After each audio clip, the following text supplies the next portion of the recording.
we're spending a lot of money though. We're spending a lot of Yeah. money. Havertz, the best part 60 million. Rice 100 million. Jurian Timber, which we're waiting to be announced at this point as well. It looks like it's going to be around about 40 million or so. I feel now Arsenal's going to go through a period of balancing the books, selling off players, maybe get some money in, and we may go again for one or two others towards the end of the window. I think this is it for now. These three players, and I'm happy. I'm happy with that. So I guess now is to kind of look at and maybe just start throwing some names into the hat of who is leaving Arsenal. Who are the cash cows? Who's going to help balance the book so we don't get nicked by financial fair play? I think we've mentioned Pepe today already. If there's a possible fee for someone like him, I'll throw this name straight in because it's been bandied around. It's following Balogun. I don't know where I stand with him. I'm a big Nketiah fan, but there's a lot of qualities about Balogun I like. I'd love to see him get his chance. The problem with Balogun, and I think he might have already kind of nailed his coffin, so to speak. It's I need to start sort of thing. So people say Nketiah or Balogun, let's choose Balogun. Okay, cool, but he's still on the bench. Then he's still on the bench, and that doesn't fulfill what he wants. So. Do you think that's a foregone conclusion? Balogun gone? I think it's I think there's going to be so many twists and turns when it comes to selling players, because I think it's going to be as the window gets closer to finishing, people start to scramble a bit more, people start to drop inquiries a bit more, and I think you could sell Balogun if you wanted to keep him. You could sell him on, look, we're trying to give you 2,000 minutes, we're trying to see you start a lot of the cup games, come on as a sub, start the odd game here and there, when players need a rest. And I think he'll be fine with that. I think he'd have to be understandable. I think the whole starting thing, I think that's just been blown a bit out of proportion. There's no way you've gone France to, you banged 20 goals, but I'm like, you can't expect to come back. You haven't even played in this league. You know what I mean? I think you're going to come and displace players. I think he just wants serious minutes. He wants to be the man. And I think that's the thing that will ultimately drive him away. And at the same time, I think it's better to, in this situation, to not love and have lost, in a sense, where we haven't seen him play, we haven't seen the quality. If we do shot him, I'd love for it to be outside of the league, so we don't actually have to, at least for the next couple of years, so we don't have to, because if he goes to Villa, for example, they say, they slapped down 45 million. And he starts slapping in, we're going to start feeling a bit of a way. And it's not as straight and cut as dry as that. But again, I think Nketiah is here for one more season, if that. I think for me, it's clear that he's not going to be at the level. Unfortunately, not to say he's not got good qualities and things like that. But if something comes up earlier now and someone says, hey, if Brighton come along and say, we got this other guy, but we want you to fight for the position, or again, Palace come in, and say, we want you to be our leading number 9, and, or Brentford, they got their Tony issues, he probably think, I want to go there and be someone else. I've done this role. It just seems for now, because Eddie's been doing it, it seems more he's ready to kind of have that secondary role. But I think the problem is that how much would you get for Eddie? We don't know yet. Where now we're hearing that Balogun's price has been set at around 50 million, thankfully. Who? By Arsenal? Arsenal done that?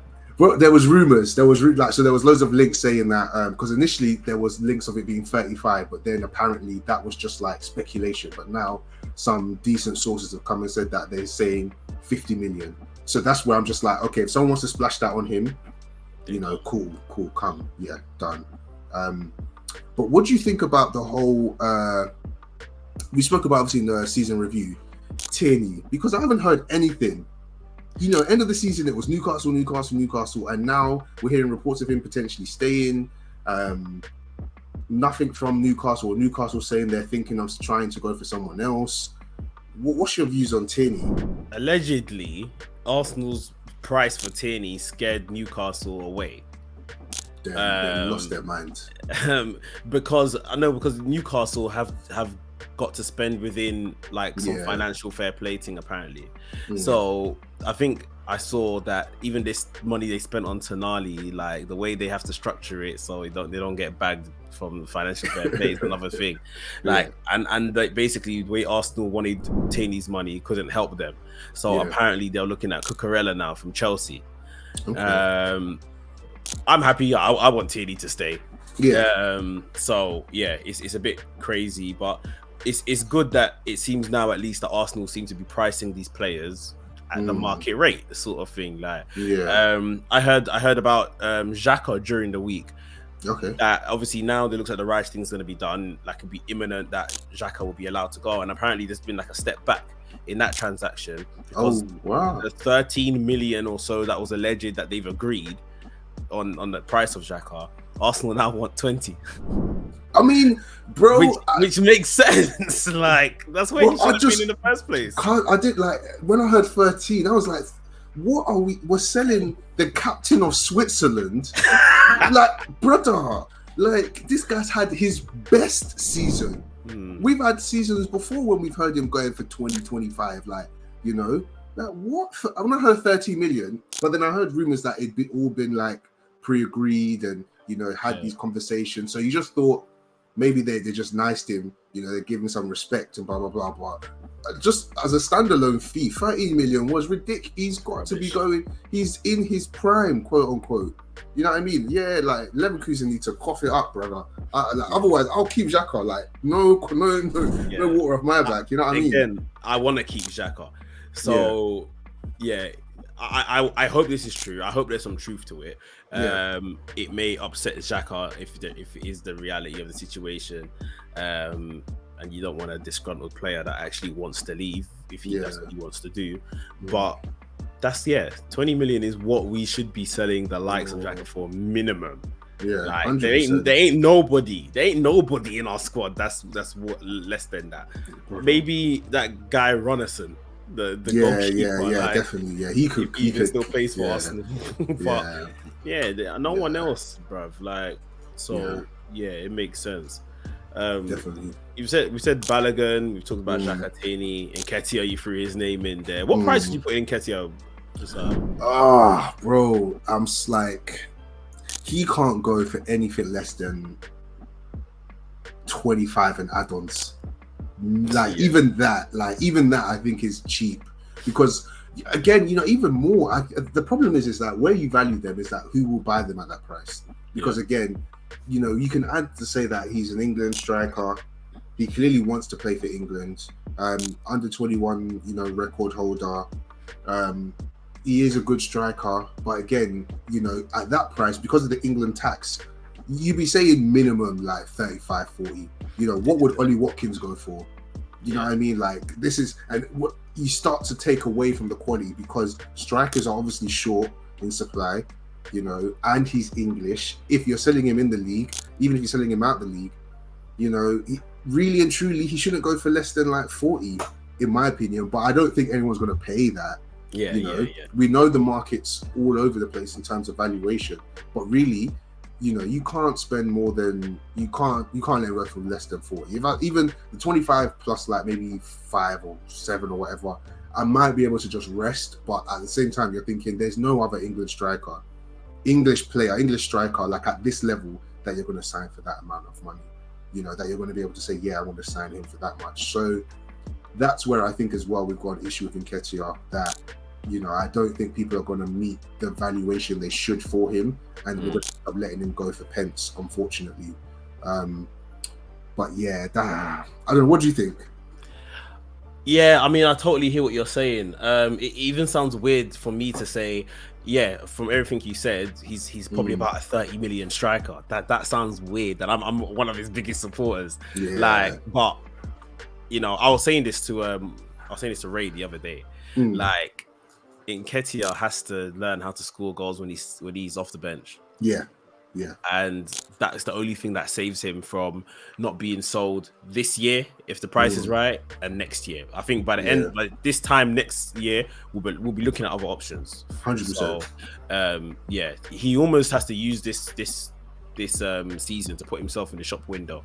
And if he can't start for Arsenal, he should be looking to put himself in the shop window, do the best he can, so he can get a good Premier League move. He's an 100 grand a week player already. So the next move needs to be, you know, around about that for him as well, if not an improvement on that. And him being the main man, the number 9 for whoever it is. 100%. What was I going to say? What, you know, how do you even feel generally? Obviously, now we're in a place now where we are selling our best players. Not our best players. We're selling players who we wouldn't mind holding on to.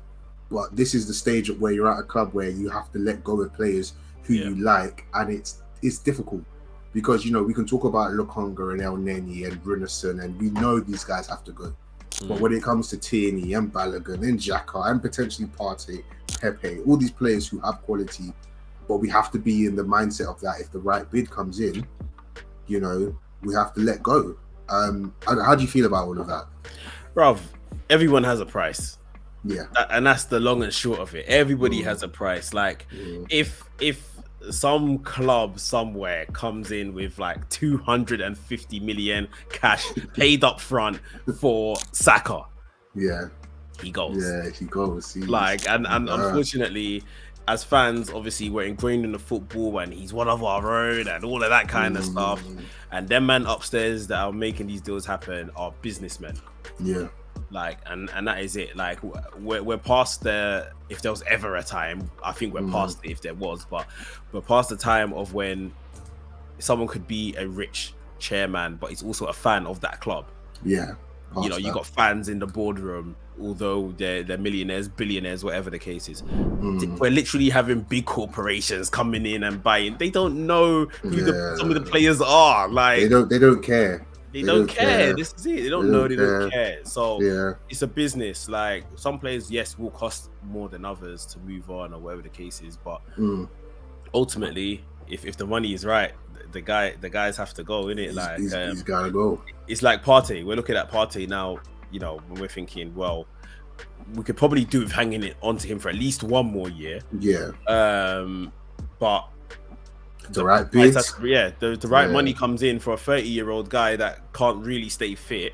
You have to do the deal, and I don't know if you've seen they're linking Tchouaméni with Arsenal, on loan, to kind of plug that hole.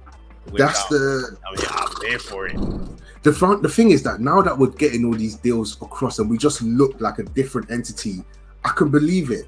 Yeah. Where before you would just be like, whatever. Little, you know what? Tchouaméni on loan. Yeah, sorry. Yeah, I'll just fall down. What? Nah, yeah, that would be absolutely, like, I don't even know if Real Madrid would do that. I mean, maybe because Bellingham's there and he's the guy who's gone to left back, hasn't he? For Madrid. Camavinga. Okay. Yeah. Okay. So maybe they rate Camavinga more than, in a sense. Yeah, I think Camavinga, I keep saying Camavinga, Tchouaméni, Bellingham are just going to be a formidable three in the middle one day for them.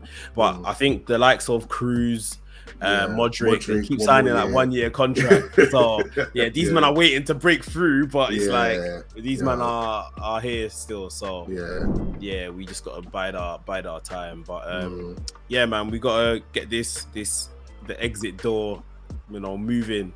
It's a revolving door, the transfer window. We've seen the 3 guys come in. At least, you know, we've counted maybe about 4 or 5 so far today.